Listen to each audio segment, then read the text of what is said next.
4, if he's still in. Well, I guess he just walked out the door. So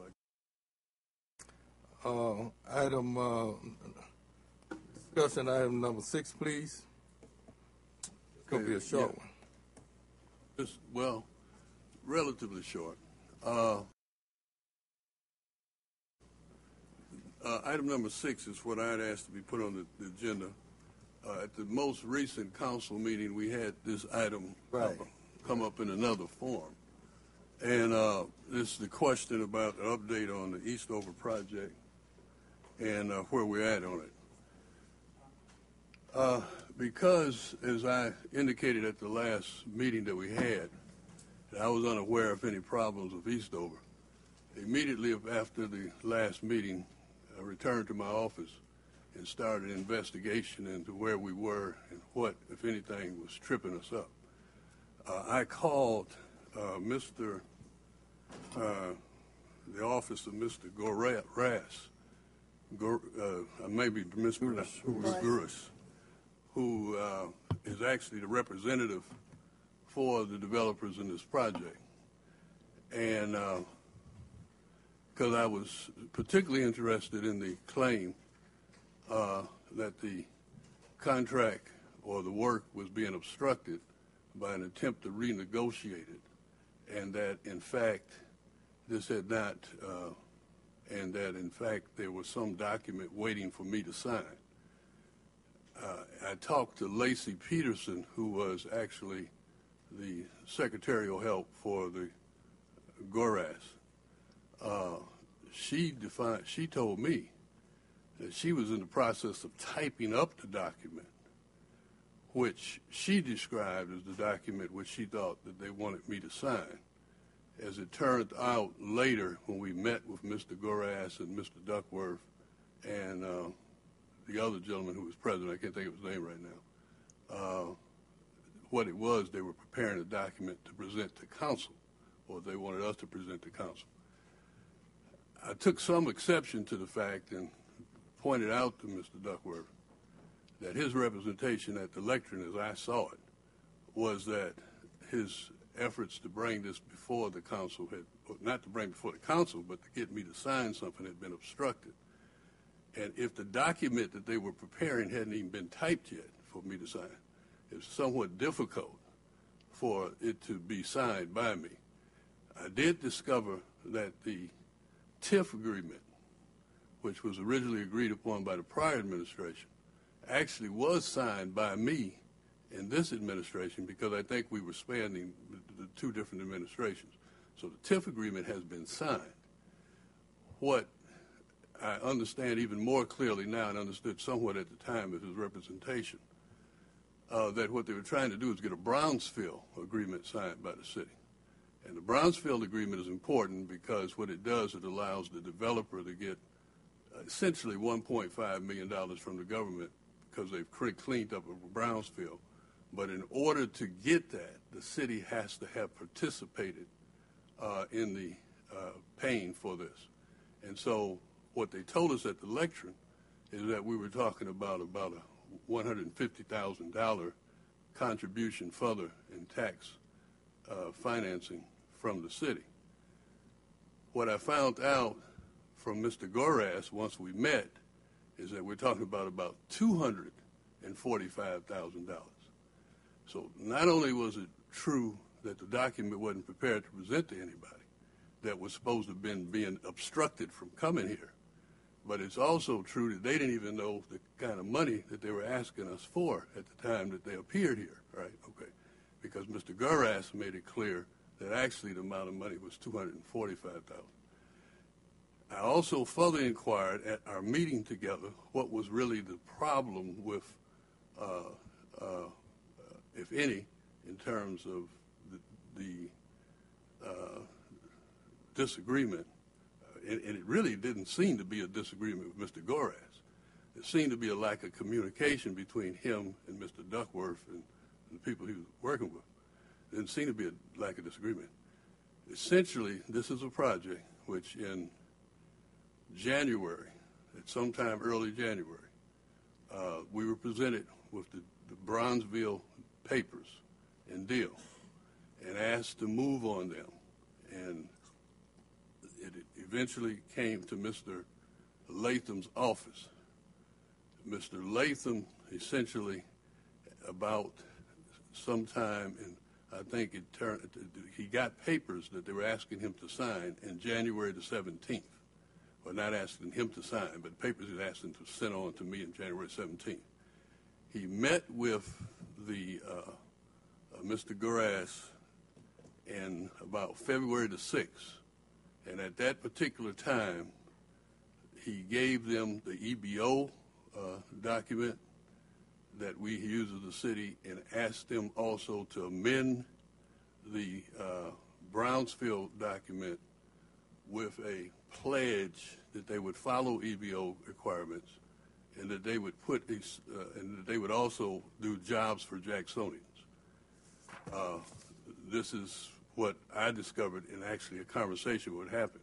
So that's one of the reasons why the document, as of the time that we appeared here in the council chambers, was not prepared to be signed because they agreed to do so. They agreed to look at it.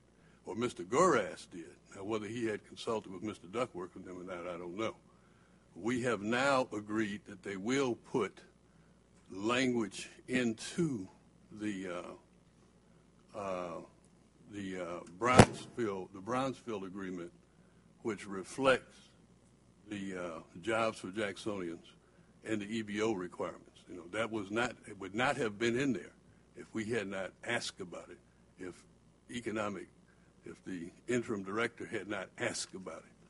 That would not have been in there. All right, okay. And so that's the only reason it's going to be there. It is important. It just so happens in an unrelated meeting I had with black contractors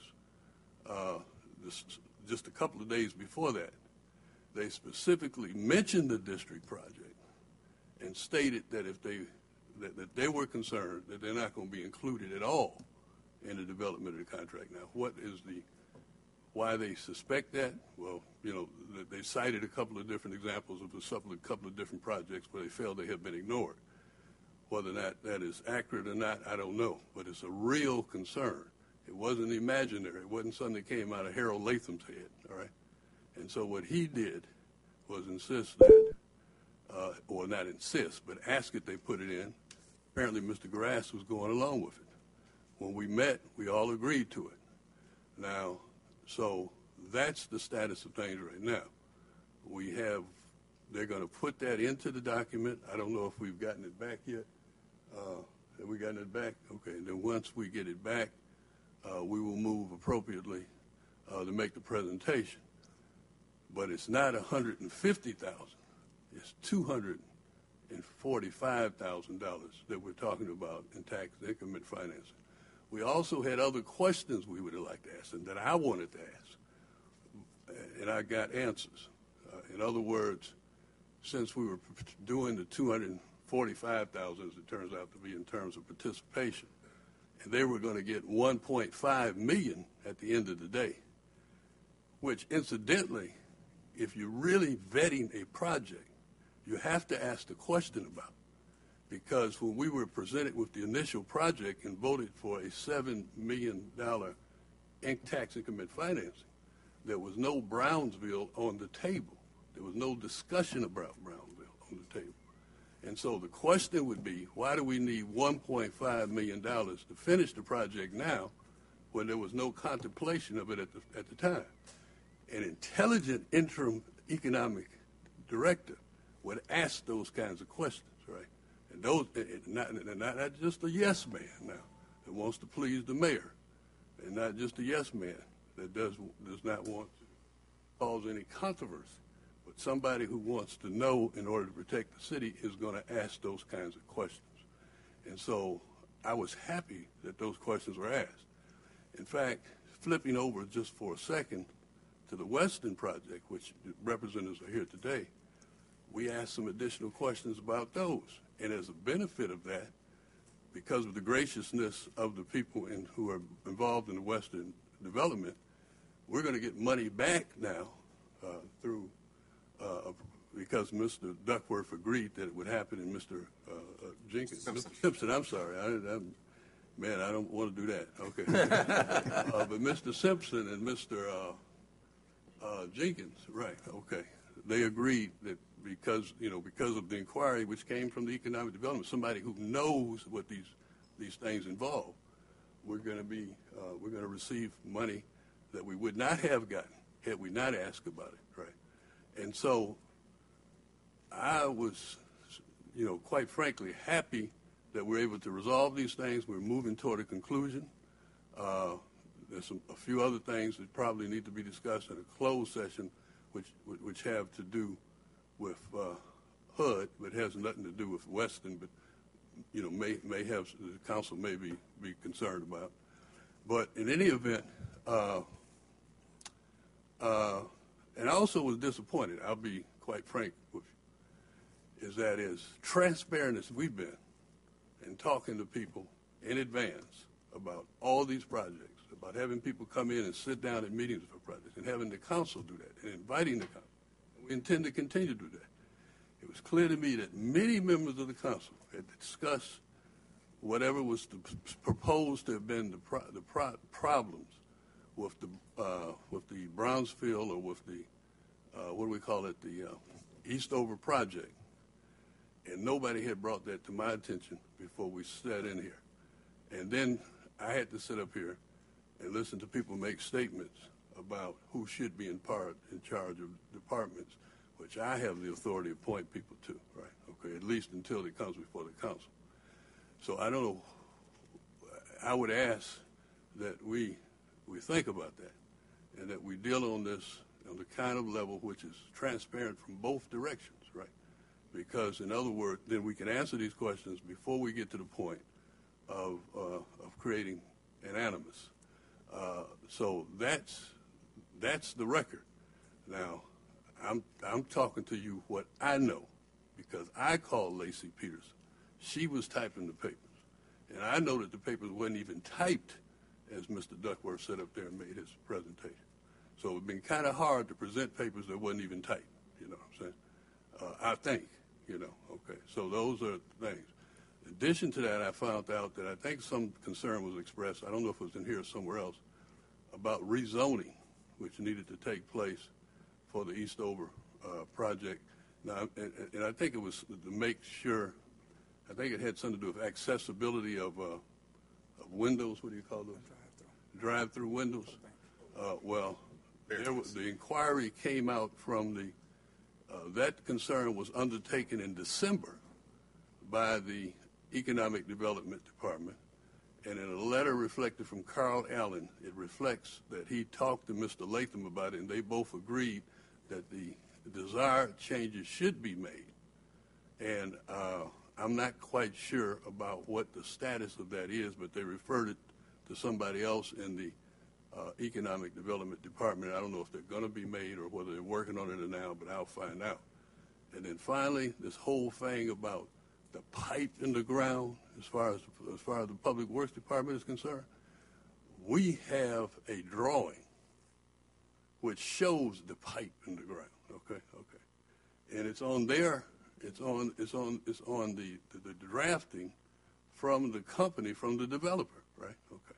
In addition to that, we got a letter establishing as long ago as April of last year that they knew exactly, there was a pinpointing of where that was. And we've talked to the gentleman who is supposed to have been in communication with them and says he didn't know there was a problem. And so I don't, all I say is that let's all be transparent together, number one. And number two, let's not jump to conclusions about people of what they're doing. Okay, I certainly don't have any problem with anybody telling me what they want to tell me about somebody, what they're doing and what they're not doing, and you all know that. All right, okay, and I will, and certainly we will consider that. But the scene as it occurred here last week, I think was an unnecessary one, and it was actually misconceived and misleading. Okay, that's what I believe. Okay, because what was said at the doctrine, and it may have been because of anxiety, and I think it was in no small amount because of change in the department. I think there's no question about that. But the people who do the developments don't decide who's in our departments. We decide who's in our departments, all right? And I can understand people's comfort level changing because of who's in the departments, because they've been working with people for a long period of time. And I understand that completely. But at the same time, we don't put people in departments because they've been working with people for a long time, and we don't take them out of departments because they've been working with people for a long time. And so I think that's it's totally unrelated to either one of these developments we were talking about, the changes we made in our departments. Okay, so in any event, and there may be more changes, and some of the changes we made may have to be changed again. But that's the decision to be made in a different place, and even any discussion about personnel shouldn't have been had in a public meeting anyway. Right? So that's my concern, and that's my update. But both of the project is moving well. I see that Mr. Latham has asked the Weston just to mention that project for a moment, because they are here for a large number of other stuff. They produced it, from what I understand. We're going to look at it quickly and make sure that we, are be able to review it and to get it before you. I'm very impressed by the fact they complied with his request as quickly as they did. And I'm impressed by the fact that they understand that his job is to ask questions, and he's supposed to ask questions that I don't even know how to ask, right? Because that's his expertise. I didn't try. My profession is a lawyer. I go hire people to do expert jobs that I don't know how to do. That's all I've done all my life, right? Okay. And so then that's what I ask people to do, and I expect them to do it. I don't expect them just to tell me what I want to hear. Okay. So that's it. Okay. Mayor, that was a very good, well explained, to the point, and I truly like the transparency, and I hope we can keep it that way. And sometimes things happen to bring out a better future, and I think, although that was not the experience we wanted last week, but it did open our eyes going forward. And I hope we heed to being transparent and we move forward and work diligent with our developers and our business people. Councilman Stamps. Yeah, I definitely appreciate, thank you, Mr. Chairman. I definitely appreciate breaking that down, Mr. Mayor. That definitely, settles the waters as far as conversation is concerned. For my only question last week was, do we have institutional knowledge inside the ranks of with some changes we made? But so thanks for breaking it down to us. And we've been going on for 6-7 months now, hitting home runs. We hit a foul ball every now and then. So. Okay. Item number 7, please. Yes, Mr. President, this relates to a personnel matter that would require us going to executive session, and I think probably the HUD personnel matter in number 8 as well. So I would ask that we go into executive session. What would be the nature of these personnel matters? Well, these are some internal questions regarding hiring and firing practices, and that could potentially lead to litigation pursuant to and on how things turn out. So they would have to be discussed in executive session. So I would ask that items number 7 and 8 be discussed that way. Number 8 is HUD personnel matter. The mayor would have to speak on that on number 8. Yeah, this is clearly a personnel matter.